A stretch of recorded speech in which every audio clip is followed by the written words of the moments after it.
ஒரு கதை சொல்லட்டும். இந்த கதையில் நான் தான் வில்லன். யாருக்கும் நாயகனா நடிக்க விட பிடிக்கல. சாத்தானுக்கு நான் தான் வில்லன்.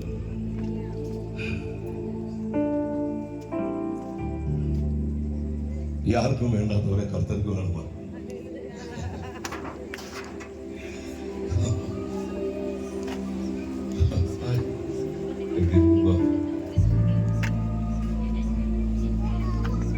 என் பிள்ளைகளை பார்க்க வந்திருக்கிறேன். நாளைக்கு நான் மறித்து போன உங்களை பார்க்க முடியாதுங்க. நாம் விதத்த விதங்கள் 60-100 மேனியாக செயல்படணும்.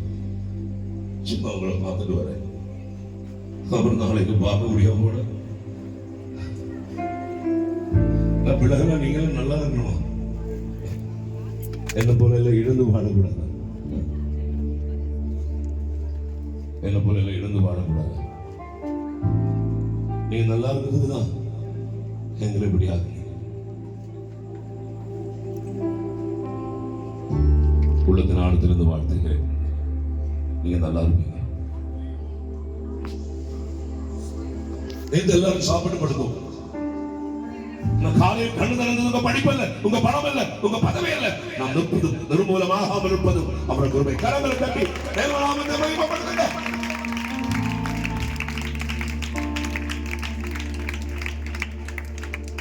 எனக்கு கண்ணு திருப்பி கிடைக்கும் விசுவாசம். நாளைக்கு நான் 9 மணிக்கு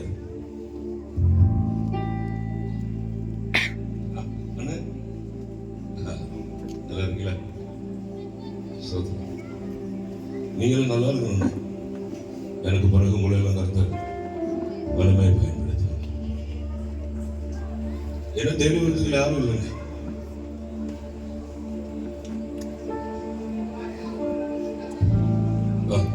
மனைவி வருது, மகள் வருவான். ஒரு பெரிய குடும்பம் எனக்கு இல்லை. நீங்க தான் குடும்பம்.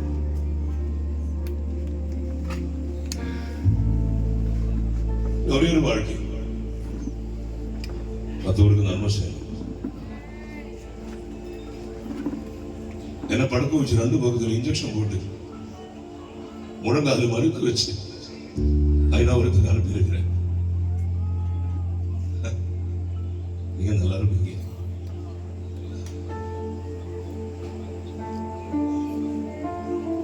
இவனே எதுக்கு கூப்பிட்டீங்க? கன்வென்ஷன் கூட்டத்துக்கு ஒரு நல்ல ஆரோக்கியம் மனுஷனை கூப்பிடக்கூடாது.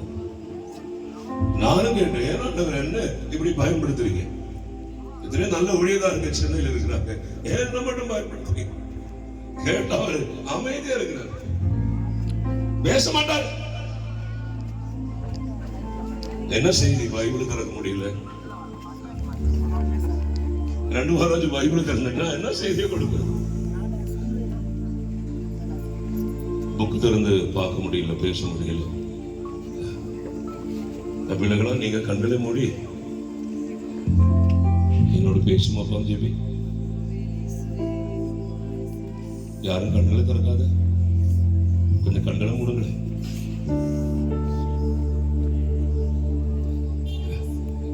இந்த அப்பா என்ன பேச போறாங்க? நான் போதகர் அல்ல, நல்லதை சொல்லுவாங்க. கண்களை மூடி என்னோட பேச ஜெபி. உங்க கிருபை இல்லாம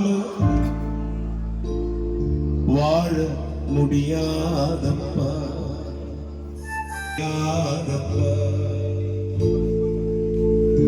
நாம் நிற்பதும் நிர்மூலமாகாமல் இருப்பதும் அவரது கிருபை. புலவர் 3ஆம் அதிகாரம் 22ஆம் வசனம் 955 சொல்லுகிறது. உங்க படிப்பு அல்ல, உங்க பணம் அல்ல, உங்க பதவி இல்ல, நாம் நிற்பதும்